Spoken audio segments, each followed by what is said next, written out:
Hili jambo kumpongeza Mheshimiwa Rais wa Jamhuri ya Muungano wa Tanzania kwa maamuzi yake aliyoyafanya ya kututambua, kututengea maeneo na kututengea fedha bajeti ya asilimia bilioni 18.5.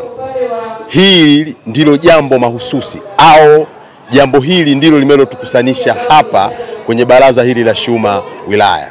Kumpongeza Mheshimiwa Rais wa Jamhuri ya Muungano wa Tanzania kwa kututengea maeneo ya kufanyia biashara, lakini akaona haitoshi, ametupa fedha za mitaji bilioni 18.5.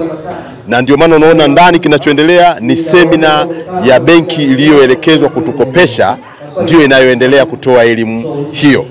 Lakini nje na hapo, kubwa kingine zaidi ya hapa ni maamuzi yake ndani ya serikali. Ameelekeza wizara takribani 12 kuja kwetu kwa wafanyabiashara ndogo ndogo kuhakikisha wanazitazama changamoto zetu za sisi wafanyabiashara ndogo ndogo bila kujali viwango vyetu vya mtaji, kwamba una fungu moja la nyanya au una fungu moja la dagaa au una sufuria moja la mamalishe na kilo 5 zako. Ametuona uthamani huo. Kwa hiyo kwa thamani hiyo, na sisi viongozi wa wafanyabiashara ndogo ndogo mkoa wa Tabora, wilaya ya Tabora, tukaona tunazo sababu ya kuitisha baraza la Shuma wilaya ili kumpongeza Mheshimiwa Rais wa Jamhuri ya Muungano wa Tanzania.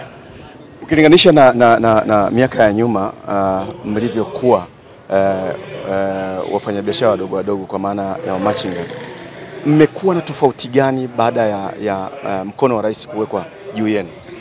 Tumekuwa na tofauti kubwa baada ya mkono wa rais kuwekwa juu yetu. Moja, maelekezo yake yametuheshimisha zaidi. Lakini la pili, ameweza kuielekeza serikali yake kututambua.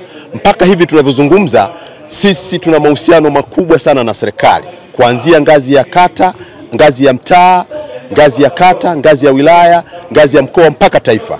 Haya ni maamuzi ya Mheshimiwa Rais na ni utashi wake kwetu. Na thamani hiyo tunaona kuna utofauti mkubwa kabla ya hapa na wakati huo. Inafanya kuwa maisha yenu kuwa rahisi? Imefanya maisha yetu kuwa rahisi zaidi kwa sababu moja, kitendo cha kutambulika, tumeweza kuwa na mahusiano na taasisi za kifedha, lakini pia tumeweza kuwa na mahusiano na taasisi mbalimbali zinazotoa huduma za kijamii. Hivi leo tunavyozungumza, sisi wafanyabiashara ndogo ndogo mkoa wa Tabora, ipo idara au ipo sekta binafsi ambayo tunakwenda kukubaliana nayo kuwa na huduma ya afya. Tungekuwa hatujatambulika, tungekuwa hatujathaminika na tungekuwa hatujarasimishwa, yawezekana hiyo sekta ingetuona sisi ni watu wa kawaida na watu ambao hatuwezi kudhaminika kwa jambo lolote. Kwa hiyo maamuzi ya Mheshimiwa Rais yametupeleka kwenye thamani ya kudhaminika, na ndio maana leo unaziona benki zinakuja kutukopesha.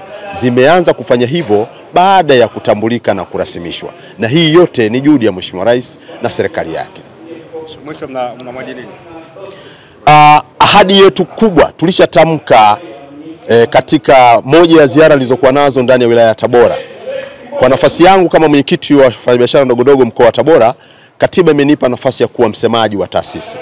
Tulitamka hilo Machi 27 kwa kuambia wafanyabiashara na viongozi wote wa mkoa wa Tabora, sisi shirikisho la umoja wa machinga mkoa wa Tabora tumeahidi kuwa pamoja na Rais wa Jamhuri ya Muungano wa Tanzania kwa jambo lake lolote, iwe mvua iwe jua, kwa jambo lake lolote kama Rais wa Jamhuri ya Muungano wa Tanzania tutakuwa naye na tutamaliza naye kwa mambo yake yote. Kwa hiyo sisi ni jeshi lake.